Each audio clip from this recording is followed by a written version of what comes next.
भक्तजनों, आज हम विष्णु भगवान के बारे में कुछ सुनते हैं और कुछ जानते हैं। हिंदू धर्म में भगवान विष्णु का स्थान सर्वोपरि है। 4 वेदों, 6 शास्त्रों और 18 पुराणों में इनकी महिमा का गुणगान किया गया है। श्री हरि विष्णु विश्व के पालनहार है। समस्त संसार चक्र इन्हीं के संकेत पर घूमता है। भगवान विष्णु ही मानव रूप धारण कर विश्व के लोगों को भयमुक्त करते हैं। हरि अंत है, चर आचार में समान रूप से व्यापत है। सच्चे हृदय से की गई भक्ति को सहर्ष स्वीकार करते हैं। संसार के कष्ट निवारण के लिए कभी वो दशरथ पुत्र राम के रूप में अवतारित होते हैं, तो कभी कृष्णा के रूप में, कभी अपने भक्त प्रहलाद की रक्षा के लिए वो नरसिंह रूप धारण कर तबते खंभे से प्रकट होते हैं, तो कभी दैत्य बलि को ठगाने के लिए वामन रूप धारण करते हैं। भगवान विष्णु का निवास क्षीर सागर में है। शेषनाग उनकी साया है, गरुड़ उनके वाहन है, लक्ष्मी जी उनकी भायरा है, जो धन दौलत और वैभव की प्रतीक है। प्रस्तुति पुस्तक में इन्हीं भगवान विष्णु से संबंधित कुछ ऐसी ही कथाओं का वर्णन है, जो विभिन्न पुराणों से संकलित की गई है। हमारा उद्देश्य है कि इन कथाओं के माध्यम से पाठक भारतीय, विशेषकर हिंदू संस्कृति से परिचित हो सके। मुझे विश्वास है कि यह पुस्तक उन सभी पाठकों के लिए रोचक सिद्ध होगी जो धर्म में आस्था रखते हैं या कुछ नवीनता जानने को उत्सुक रहते हैं। अब विष्णु भगवान का कथा सुनते हैं।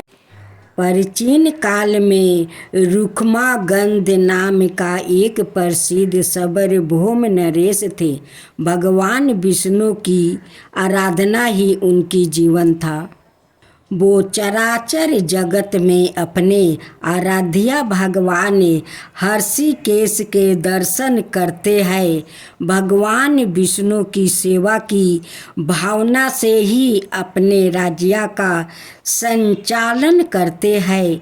वो सभी प्राणियों पर क्षमा भाव रखते हैं। राजा रुक्मागंध ने अपने जीवन में अपनी समस्त प्रजा और परिवार सहित एकादशी व्रत के अनुष्ठान का नियम धारण कर रखा था। एकादशी के दिन राज्य की ओर से घोषणा होती थी कि आज एकादशी के दिन 8 वर्ष से अधिक और 85 वर्ष से कम आयु वाला जो भी मनुष्य अन्न खाएगा वो राजा की ओर से दंडनीय होगा। एकादशी के दिन सभी लोग गंगा स्नान और दान पुण्य करते थे। राजा के धर्म की ध्वजा सर्वथा फहराने लगी। धर्म के प्रभाव से प्रजा सर्वथा सुखी और समृद्धि थी। राजा रुक्मागंध का गृहस्थ जीवन पूर्ण रूप से सुखमय था। वो पीतम्बरी भगवान विष्णु की आराधना करते हुए मनुष्य लोक के उत्तम भोग रहे थे। उनकी पतिव्रता पत्नी संध्या वाली साक्षात भगवती लक्ष्मी का दूसरा रूप थी। वो सभी दुष्टों से पति का सुख संपादन करने में आतिथ्या थी। पति का सुख ही रानी संध्या वाली का जीवन था। पति की सेवा वो अपने हाथों से करती थी। उनका पुत्रा धर्मगद गुणों में अपने पिता के अनुरूप ही था। उसकी भी बुद्धि भगवान विष्णु के चरणों में लग गई थी। वो अपने माता पिता का आज्ञाकारी था। उसमें संचालन की पूर्ण योग्यता थी। वो भी प्रजा पालक और प्रजा की रक्षा में सदा तत्पर रहता था। राजा रुक्मागंध ने अपने पुत्र धर्मगद के गुणों से प्रसन्न होकर राज्य संचालन का भार उसके कंधों पर देना आरंभ कर दिया था। भगवान श्री हरि की आराधना और एकादशी व्रत के प्रभाव से राज्य में समस्त प्रजा सुखी थी। मृत्यु के पश्चात सभी वैकुंठ धाम में जाने लगे। नरक के द्वार तक कोई जाता ही नहीं था। संपूर्ण नरक सुना हो गया। सूर्यपुत्र यमराज और चित्रगुप्त दोनों के लिए कोई कार्य रहा ही नहीं। जब सभी प्रजाजन वैकुंठ जाने लगे तब यमराज किन्हें दंड दे और चित्रगुप्त किनके कर्मों का हिसाब रखे। अंत में वो वर्मा जी की सभा में पहुँचे। उन्होंने वर्मा जी से रुक्मागंध के प्रभाव का वर्णन करते हुए कहा, पीताम्बा, भगवान विष्णु की आराधना और एकादशी व्रत के प्रभाव से समस्त प्राणी वैकुंठ धाम को प्राप्ति हो रहे हैं। नरक में कोई प्राणी नहीं आ रहा है। लंबे समय से हम लोग व्यर्थ बैठे हैं। यह सुनकर वर्मा जी को अत्यंत प्रसन्नता हुई। वो मन ही मन भक्त राज रुक्मागंध को नमन करने लगा। वर्मा जी रुक्मागंध को ऐसी अद्भुत महिमा को और बढ़ाना चाहते थे। उन्होंने अपने मन में संकल्प से एक अत्यंत सुंदर और लावण्यावती नारी को प्रकट किया। उस नारी को नाम मोहिनी था। वो संसार की समस्त सुंदरियों में श्रेष्ठ और रूप के वैभव से संपन्न थी। एक दिन राजा रुक्मागंध वन भ्रमण के लिए निकले। उसी वन में वो मोहिनी अत्यंत मधुर वाणी बजा रही थी। उस रूप राशि को देखकर राजा रुक्मागंध उस पर मोहित हो गया। राजा ने मोहिनी से विवाह की याचना की। मोहिनी मुस्कुराते हुए एक शर्त रख कर बोली, महाराज, समय पर मैं जो कहूँ आपको उसका पालन करना पड़ेगा। राजा ने मोह के वशीभूति होकर वो शर्त स्वीकार कर लिया और वो मोहिनी के साथ अपनी राजधानी लौट आया। वहाँ वो मोहिनी के साथ सुख से समय व्यतीत करने लगे। युवराज धर्मगंध ने शासन की पूर्ण योग्यता प्राप्ति कर ली थी।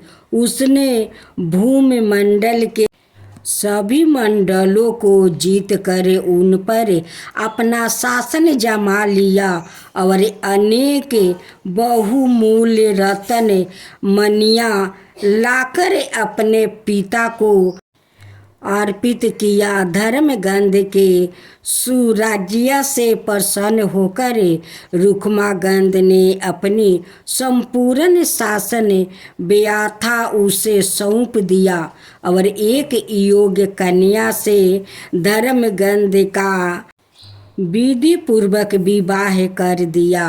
वर्मा जी ने मोहिनी को राजा रुक्मागंध की परीक्षा के लिए ही भेजा था। सुख पूर्वक बहुत समय व्यतीत होने पर एक दिन वो अवसर आया जब रुक्मागंध का एकादशी व्रत निर्धन चल रहा था। वो एकादशी के दिन कभी अन्न ग्रहण नहीं करते थे। सदाए की भांति वो घोषणा करा देते थे, मनुष्य तुम सब अपने वैभव के अनुसार एकादशी के दिन चक्र सुदर्शन धारी भगवान विष्णु की पूजा करो। जो भगवान विष्णु का लोक प्रदान करने वाले मेरे इस धर्म समस्त वचन का पालन नहीं करेगा, निश्चय ही उसे कठोर दंड दिया जाएगा। एक दिन मोहिनी अपने पति रुक्मागंध से एकादशी के दिन अन्न खाने के लिए आग्रह करने लगी।